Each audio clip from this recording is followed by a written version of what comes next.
ज्ञानवापी परिसर पर भारतीय पुरातत्व सर्वे ASI की रिपोर्ट कुछ ही समय पहले सार्वजनिक हुई, जिसमें साफ कहा गया कि वहां मंदिर के चिन्ह मिले हैं। रिपोर्ट सामने आने के तुरंत बाद जिला अदालत ने बड़ा फैसला लेते हुए तहखाने को पूजा पाठ के लिए खोल दिया, जो साल 1993 से बंद था।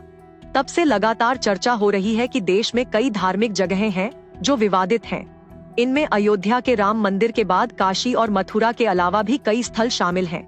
ज्ञानवापी पर बात के दौरान हिंदू पक्ष ने कहा था कि देश में विवादित मस्जिदों और स्मारकों की संख्या लगभग 50 है। वैसे अलग अलग जगहों पर अलग संख्याएं बताई जा रही हैं। कई मीडिया रिपोर्ट्स के मुताबिक मुगल काल में हजारों हिंदू मंदिर ध्वस्त किए गए और विवादित स्थल बनाए गए। फिलहाल अलग अलग अदालतों में कई मामलों पर सुनवाई चल रही है। सबसे पहले जानते हैं ज्ञानवापी के बारे में। इसे लेकर हिंदू पक्ष का दावा है कि विवादित जगह पर सतह से लगभग 100 फीट नीचे आदि विश्वेश्वर का स्वयंभू ज्योतिर्लिंग है।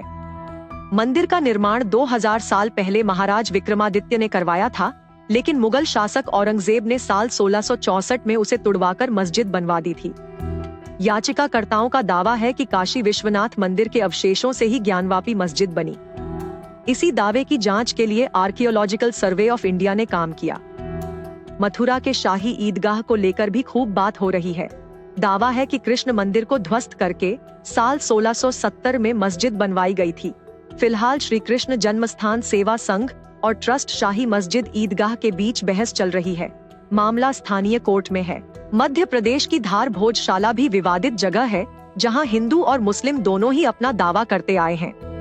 हिंदुओं का तर्क है कि राजवंश काल में यहां कुछ समय के लिए मुस्लिमों को नमाज पढ़ने की अनुमति दी गई थी। वहीं मुस्लिम समाज का कहना है कि वो सालों से यहां नमाज पढ़ते आ रहे हैं।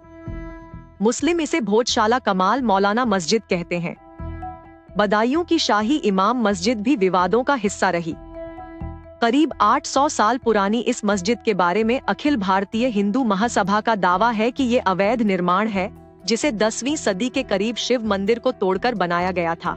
इस पर भी याचिकाएं दायर हैं। इनके अलावा दिल्ली की कुतुब मीनार, अजमेर में हजरत ख्वाजा गरीब नवाज की दरगाह, यहाँ तक कि आगरा में ताजमहल को लेकर भी विवाद चल रहा है।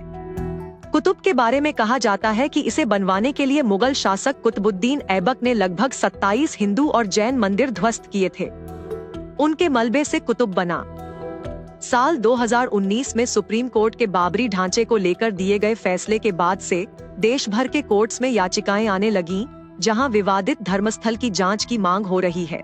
ज्ञानवापी मामले में 1991 में वाराणसी कोर्ट में पहला मुकदमा दायर हुआ था, जिसमें परिसर में पूजा की इजाजत मांगी गई।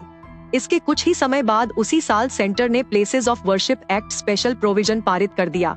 इस कानून के मुताबिक 15 अगस्त 1947 से पहले बने किसी भी धार्मिक स्थल को दूसरे धर्मस्थल में बदला नहीं जा सकता। अगर कोई धार्मिक स्थल से छेड़छाड़ कर उसे बदलना चाहे तो उसे 3 साल की कैद और जुर्माना हो सकता है। लेकिन अगर ऐसा है तो अयोध्या मामले में अलग फैसला क्यों हुआ?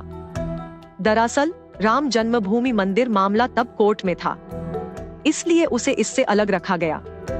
बाद में ज्ञानवापी केस में इसी एक्ट का हवाला देते हुए मस्जिद कमेटी ने विरोध किया। इलाहाबाद हाई कोर्ट ने तब स्टे लगाते हुए यथास्थिति कायम रखी। हालांकि साल 2018 में सुप्रीम कोर्ट ने आदेश दिया कि किसी भी मामले पर स्टे ऑर्डर 6 महीनों के लिए ही रहेगा। इसके बाद वाराणसी कोर्ट में फिर ज्ञानवापी पर सुनवाई शुरू हो गई और अगले 2 सालों के अंदर उसके सर्वे को भी मंजूरी मिल गई।